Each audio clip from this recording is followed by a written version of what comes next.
पूज्यपाद श्री उड़िया बाबा जी महाराज। जो साधक पवित्रता से, चाहे गृहस्थ में हो या व्यक्त हो, नैष्ठिक ब्रह्मचारी हो या सीमित ब्रह्मचारी हो, सीमित ब्रह्मचारी कुछ वर्ष बाद फिर गृहस्थ में जाना है, नैष्ठिक ब्रह्मचारी आजीवन ब्रह्मचर्य रहना है, उसको इन 21 बातों को ध्यानपूर्वक सुनना चाहिए और अपने जीवन में उतारना चाहिए। पहली बात ये समझ लो कि वीर्य, प्राण और मन तीनों का एक तारतम्य है। ये परस्पर इनका घनिष्ठ संबंध है। इनमें से एक भी बिगड़ा तो तीनों बिगड़ जाएंगे। वीर बिगड़ा तो प्राण शक्ति कमजोर हो जाएगी, मन चंचल, अशांत, मलिन, पापमय हो जाएगा। मन बिगड़ा तो आपके प्राण कमजोर हो जाएंगे, वीर स्तंभित करने की शक्ति नष्ट हो जाएगी, वीर रोकने की शक्ति नष्ट हो जाएगी। प्राण स्थूल हुए तो मन चंचल हो गया, वीर नष्ट। तीनों का घनिष्ठ संबंध है। इसलिए एक को दृढ़ कर लो, किसी एक को, तो आपका सब संभलना शुरू हो जाएगा। मन को श्री जी के नाम में लगा दो, या प्राणवायु का संशोधन नाम जप करते हुए करो, या ब्रह्मचर्य पर दृष्टि डाल दो। एक ठीक हो जाएगा तो तीनों ठीक हो जाएंगे। मन शांत हो जाएगा, प्राण सूक्ष्म हो जाएंगे, यदि ब्रह्मचर्य ठीक है तो। पहले ब्रह्मचारी को कब्ज से बचना चाहिए। बहुत सहज सरल उपाय है कब्ज नष्ट होने का। इसका हमने वर्षों प्रयोग किया है। वो छोटी हर पीस लीजिए, मिक्सी में पीस लीजिए या सलबट्टा से पीस लीजिए, सहज पीस जाती है। उसको एक डिब्बे में रख लीजिए और ईसबगोल की भूसी, एक कटोरी में 2 चम्मच ईसबगोल की भूसी डालिए और 1 चम्मच या 1.5 चम्मच छोटी हर डालिए।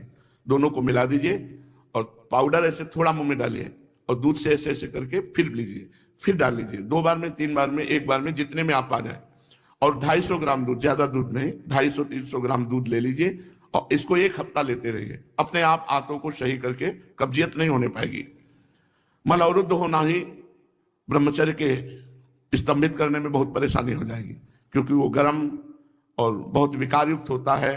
जो कब्ज है कई रोग पैदा कर देती है। इसलिए ब्रह्मचारी को चाहिए कि प्रातः काल उठकर कम से कम 500 ग्राम पानी हल्का सा गर्म करके वज्रासन में बैठ करके धीरे धीरे 5-10 मिनट में पीना चाहिए। फिर 200-400 कदम टहल करके फिर शौच जाना चाहिए। आप देखना, आप कब्जियत की शिकायत खत्म हो जाएगी अगर आप ऐसे करेंगे। दूसरा, मैदा और पकवान और चाय, ये कब्ज बनाने वाली चीजें ब्रह्मचारी को नहीं लेनी चाहिए।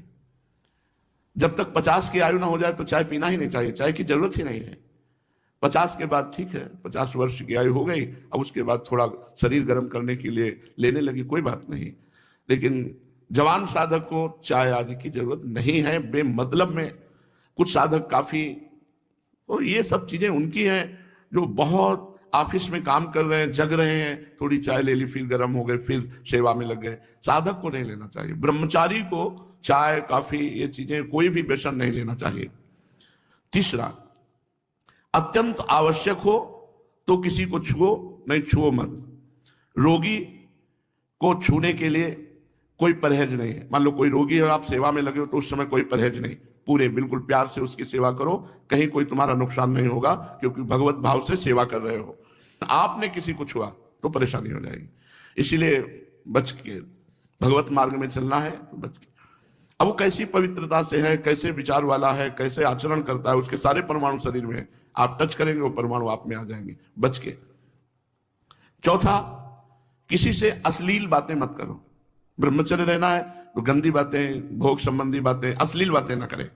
5वां, बाल काढ़ना, काला लगाने लेना बालों में, मांग का, ये सब बिल्कुल नहीं। कपड़े, इसी 5वें में बाल, कपड़े, श्रृंगार, शौक, शौकीनी, ये सब ना करें। क्योंकि ऐसा करने से शरीर, मन, बुद्धि, ये तीनों रजोगुण से युक्त हो जाते हैं और साधक का पतन होने लगता है। एक साधक को देखा और स्वर्ण के ऐसे आभूषण का, किस लिए भाई? बोले निषेध है क्या आपका? बिल्कुल निषेध है। रज के पात्र में पाने का आदेश है। धातु के किसी भी तरह के व्यवहार को मना किया गया है। तो फिर तो महंगी वस्तुएं, इनको धारण करने की जरूरत ही नहीं है। शरीर राग त्यागना ही तो वैराग्य है। क्या कपड़े बदल लेना केवल वैराग्य है? शरीर राग त्यागना, गर्मी सर्दी सहना, गाली अपमान सहना, दुख सहना, यही हमारा परम धर्म है। दुख सहना, तिरस्कार, अपमान, निंदा, ये जब हम सहते हैं तब हमारा परमार्थ पुष्ट होता है। छठवां, वही वस्तु पाओ जिसमें तुम्हें ज्यादा स्वाद न मिले और तुम्हारा स्वास्थ्य ठीक रहे।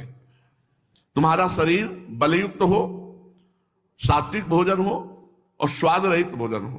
तो ऐसी चीज मत खाओ पियो जो तुम्हें बहुत पसंद है। सात्विक भोजन करो जो स्वाद रहित हो।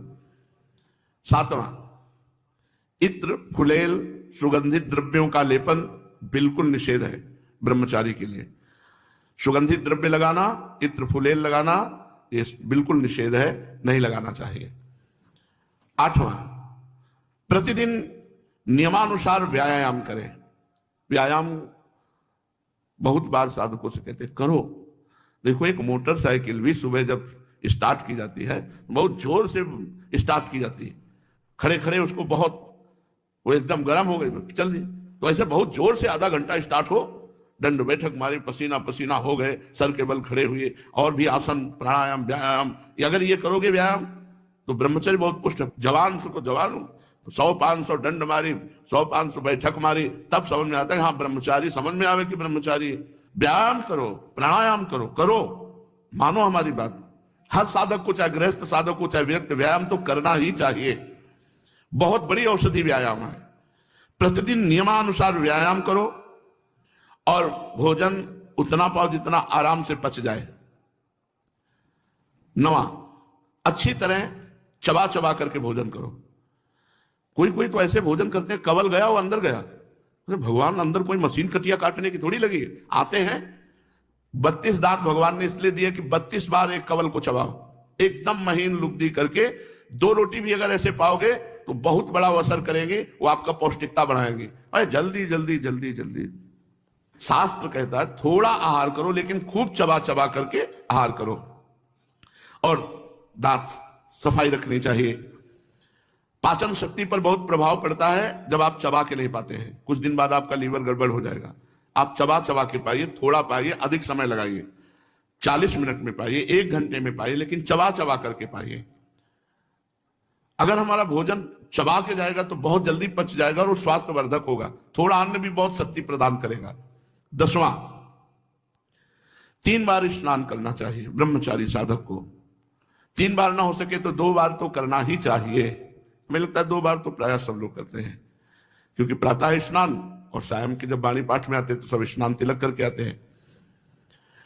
11वां, अपने विचारों को रात्रि के सोते समय जांच कीजिए कि कितने मिनट गंदे विचार आए, किसके संग से आए, क्यों आए, कैसे हटाना चाहिए। 12वां, जहां रह रहे हो ऐसे स्थान पे होना चाहिए जिससे आपको शुद्ध वायु मिलती रहे। एकदम लॉक आसपास से बंद ऐसा होना चाहिए जिससे वायु क्रॉस होती हो। और वायु क्या है उसको कहते हैं अंग्रेजी में, हाँ जो है, हाँ वेंटिलेशन वो हवा क्रॉस होती, वेंटिलेशन, हाँ हवा क्रॉस होती हो, ऐसा रखना चाहिए अपने कमरे का कि एक दरवाजा खोल दिया, खिड़की खोल दिया, थोड़ा वायु शुद्ध आती रहे। 13वां, प्याज, लहसुन, ये चीजें भोजन में नहीं होनी चाहिए। अब इसके आगे वाली तो क्या वर्णन करें, मांस मछली, ये तो कभी नहीं खाना चाहिए, खाना ही नहीं चाहिए किसी को भी। प्याज लहसुन घोर तमोगुण पैदा करता है, इसे नहीं खाना चाहिए, ये संतों ने वर्जित किया है। इसमें कोई पाप नहीं है खाने में, पर ये तमोगुण है और भजन में बहुत विरोधी है, इसलिए इसे नहीं पाया जाता। जैसे कुछ संत सलगम नहीं पाते, गाजर नहीं पाते, बैंगन नहीं पाते, क्योंकि इनमें तमोगुण उत्पन्न होकर के भजन विरोधी वृत्ति आने की संभावना है। प्याज लहसुन तो खुला सब संतों ने निषेध किया है, जो हमारे भागवतिक मार्ग में चलने वाले हैं। रात को रसेदार शाक या दही या छाछ नहीं खाना चाहिए रात के समय।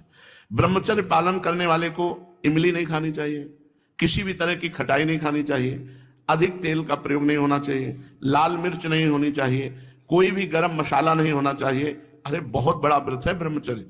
ये अत्यंत आवश्यक है कि रात्रि में यदि आप दूध लें तो ना ठंडा होना चाहिए ना गर्म होना चाहिए, बस ऐसे कोश आया होगा, हल्का सा गर्म कर, और उसे पी के 30 मिनट टहलना चाहिए, तब शयन करना चाहिए। दूध पी के 30 मिनट टहलना चाहिए।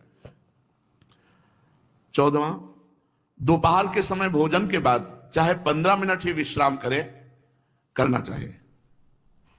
वैसे वर्णन है 16 दाई करवट, 32 श्वास सीधे और 64 बाई करवट, इतने में 15 मिनट हो जाएंगे, या कम में भी हो सकता है। कम से कम भोजन के बाद 15 मिनट तो विश्राम करना ही चाहिए मध्याह्न में। यदि रात्रि में आप जगते हैं तो मध्याह्न में सो सकते हैं। सायंकाल के भोजन में बहुत सात्विकता होनी चाहिए, कोई भी गरिष्ठ पदार्थ नहीं होना चाहिए। सायंकाल तो बस मूंग की दाल और रोटी, 2 रोटी ले ली, मूंग की दाल ले ली, बस। अब शयन के समय 250 ग्राम आधा लीटर दूध हो गया, बहुत हो गया। अब देखो इतना सब खान पान है और ना तो शरीर में मांस है और ना चेहरे पे तेज है, तो खान पान का मतलब क्या, बहुत ज्यादा बोझा डाला जा रहा है। थोड़ा खाओ भी तेज जागृत होगा। 15वां, दिन में नहीं सोना चाहिए। अब ये अभ्यास किया है तो रात्रि में जगने पर भी दिन में नहीं आती ही नहीं है। जैसे लेटे भी ना तो एक ऐसी सरसराहट सी शरीर में होती कि उठ के बैठ गए, कभी टहल रहे, पूरी दोपहर ऐसे कटती है। रात्रि में 8, 9, 11, 12 जगने के टाइम, ये 11 और 12 के बीच में, 8, 9 के बीच में शयन करना। मध्याह्न में 1 मिनट भी नींद नहीं। अभ्यास योग युक्तेन चेतसा नान्यगामिना, अभ्यास किया जाए तो हम हर विषय पर विजय प्राप्त कर सकते हैं।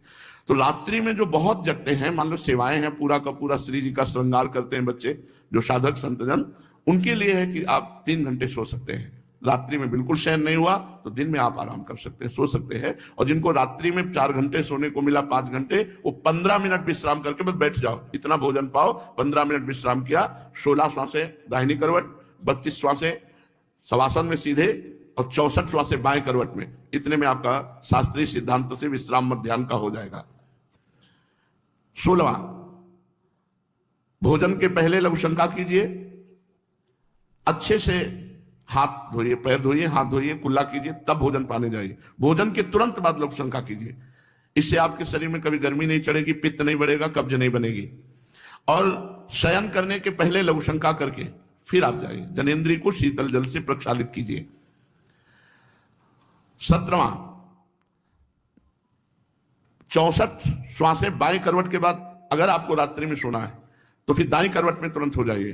बायां स्वर शीतल नाड़ी चलेगी, चंद्र नाड़ी, इससे आपको स्वप्न दोष नहीं होगा।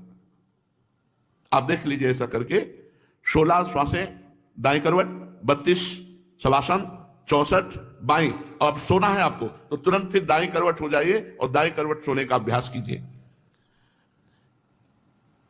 जो 18वां, रात्रि में पहली नींद के बाद जहां नींद खुल जाए दोबारा मत सोइए, बैठ जाइए आसन पर और जप कीजिए, भजन का अभ्यास कीजिए।